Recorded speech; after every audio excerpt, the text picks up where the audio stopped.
Hey everyone, welcome to my Injustice 2 countdown video. I'm going to do a couple of Move Road to Injustice 2 videos. In this video, I'm just really going to talk about my thoughts on the roster, and other than that, maybe some multiverse mode. The Joker just got announced as a character, which is really awesome.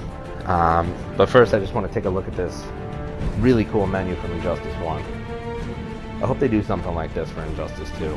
You know, if they don't, that's fine, but we already saw that really cool battle mural, which is pretty cool. But, yeah, so I'm going to throw up the picture of the roster as of right now. Let me just get it up here first. There we go.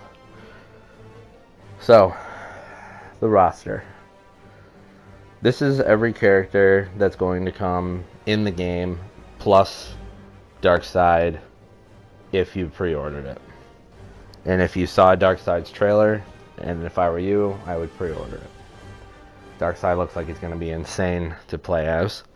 And it's really cool because it looks like, you know, nothing phases him. And he really is the most powerful being. You know, at least he thinks he is. Which is awesome.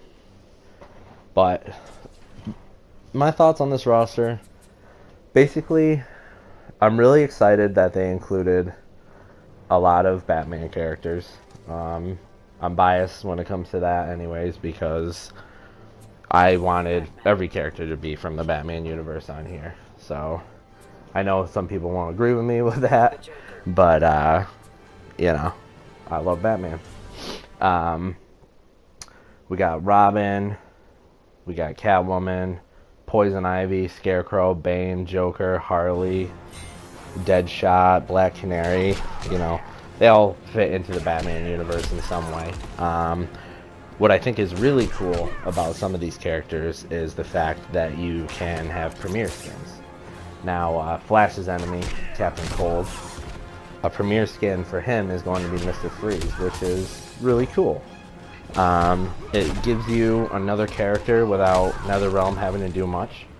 And I'm not sure if this is true. I feel like I read this somewhere, but they're actually going to be voiced by other people too, the premier skins. So you'll actually feel like you're playing another character, even though the moves are very similar. For Captain Cold and Mr. Freeze, that's pretty much fine because they pretty much have the same powers, just different stories. Another one I'm pretty excited about is Dr. Fate. Not many people really know about him. I think it's going to be really cool to see what he can do. Another thing I think is cool is that when you study, you know, the trailers and you look at the characters that are, you know, on the screen and the moves they're doing, you can kind of tell where they came up with the idea of these characters from past Mortal Kombat characters.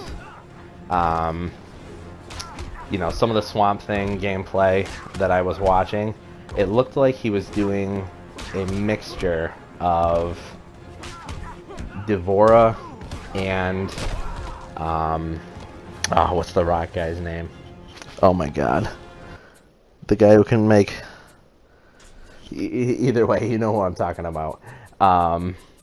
And you know, if you watch some of the Gorilla Grodd gameplay, it looks like they took either his movements or some of his playstyle from like Ferrator, which is really cool because, you know, it shows that NetherRealm was kind of thinking about how both games work as they designed this one, and you know, they were probably trying to figure out ways to actually make this one stand out and be different. And you know, I think that's really cool.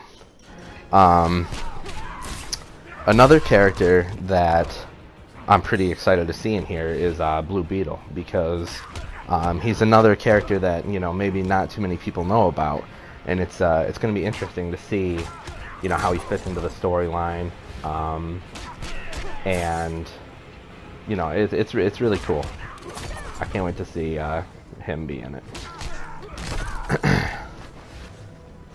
the last character I want to talk about is Scarecrow. Scarecrow seems very interesting. I don't know what's going to happen with him. He plays a lot, and he looks like he plays a lot like Scorpion, which is pretty cool. You know, he's kind of got like a pull attack. He's got like a duplicate attack where he creates two of himself and they hold you. And I think that's pretty cool. His design, I really like. His intro, you know, you see him pop the fear toxin, and then all of a sudden he looks like some demon version of a Scarecrow, which is really cool because, you know, that's what he wants you to think he looks like, and that's where he terrifies you into just doing what he wants, which I think that's really cool. NetherRealm really captured how these characters behave, and you know, and how they go about doing the things they do, while also putting their own twist on it, which is really cool. I like that, and I respect that. So yeah, those are pretty much my thoughts on the roster. Just the quick and dirty of it. You know, I could go on and on and on and on about every single character on here, and you know, I won't do that. I won't bore you guys with that, but basically that's how I feel about it. I cannot wait to unlock every single piece of gear for every single person. That's something that's really cool in this game. You know, other games maybe you had one main and that was it, or you had two mains and that was it. In this game, with the way the gear works, you know, you can have certain gear that gives you certain buffs, or just like in, you know, a lot of action RPGs or a lot of RPGs nowadays, you can have set pieces where, say, Batman has, like, you know, the Titan gauntlets and the Titan helmet and the Titan chest piece. If you wear all of them, they do an extra buff, which is really cool. I like that. And I'm gonna want to get every single person's set pieces, and I hope there's multiple of them. But yeah, let's move on. I'm gonna throw up a picture that I got off the internet of the new multiverse mode. Let me just grab it here. There we go.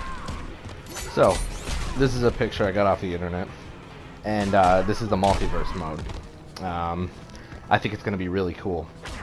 Basically, it's like the Living Towers in Mortal Kombat, and if you don't know what that is, I'll explain now. Okay, so every single week, I'm guessing it's a week, you know, some of them could be daily, you're going to log into Injustice, and on the menu there's going to be the multiverse mode, and when you select that, you're going to see different universes, because in the DC universe there's infinite universes that, you know, they created them to basically, it's a long story, but they created them a long time ago to patch up some of the bad, you know, the mistakes that certain writers made and the stuff that people didn't want to deal with anymore. They just created different universes to kind of seal those stories. It's a long story. It's a disaster, but, you know, it kind of works. So basically, these multiverses are going to be different universes of our Earth. And you can see that one's called The Rage, then there's one called Blown Away, Bad Odds, and basically you're going to have a set of battles on each of these universes, and the battles may have certain conditions, like certain objectives that you have to meet during the battles in order to complete them, and you're going to get rewards when you complete them. And the cool thing about it is, since there's multiple universes, or infinite universes, basically what's going to happen is every week they're going to reset into a different universe. So you're going to be able to visit all kinds of universes and deal with all kinds of weird versions of, you know, the Joker, or weird versions of any of the roster. Who knows, NetherRealm might throw some surprises in there, and we might fight people that aren't even on the roster. I think that'd be really cool, you know, seeing someone that you didn't even think you were going to see in this game. You know, and I think that's really cool. And I have a brief description, a very brief description of what multiverse mode is in a picture. I can throw it up here. It pretty much just says exactly what I said. There we go. So basically each multiverse contains events consisting of series of battles represented as a numbered stack.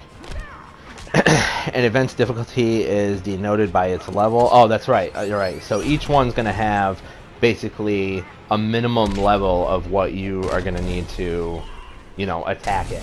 And be able to successfully, you know, even try to complete it.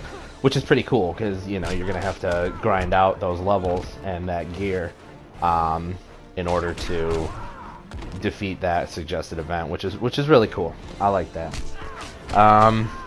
So yeah, multiverse mode, I think it's going to be amazing. That'll probably be, you know, for people who don't like multiplayer as much or who don't want to get their ass kicked online, you know, this is a way to make that, you know, players stick around after they beat the story, and they don't want to just, you know, grind out in a lab for hours, you know, doing one move over and over again, like, you know, I probably will. But you know, I like the fact that they include something extra, so it's not just, you know, the story mode or the single fight or the multiplayer. This multiverse mode looks like it's going to be awesome, and I can't wait for it.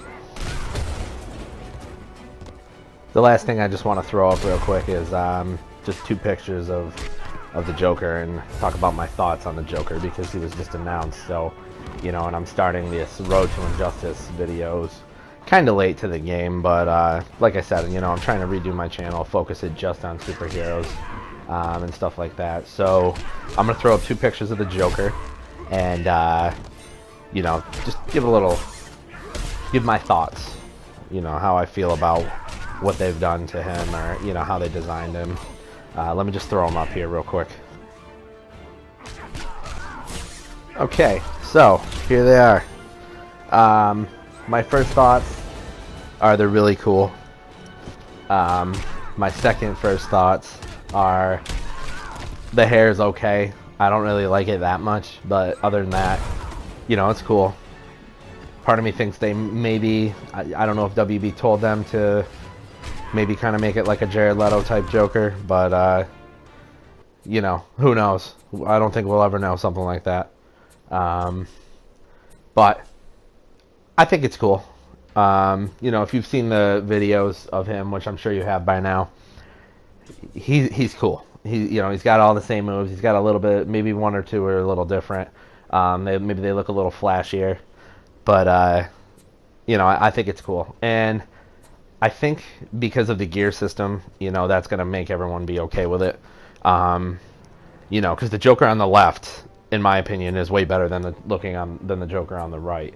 You know, the hat kind of hides that, you know, goofy emo hair, but you know, maybe it's a younger Joker, because, you know, it's not the same Joker probably, unless, you know, spoiler alert, he goes into a Lazarus pit or something like that, you know, to revive himself.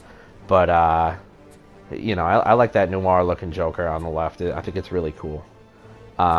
These pictures, by the way, were taken from the leak of the I think it was a French channel. That's why it says Le Joker on there, I'm guessing. But yeah, you know, I think it's cool, and I think the Joker, you know, is, how could he not be in the game? I mean, he's the most famous villain of all time. You know, I'll say it right now, and I'll stick by it. When you think of a villain for a superhero, you go right to the Joker, because he is the most famous villain.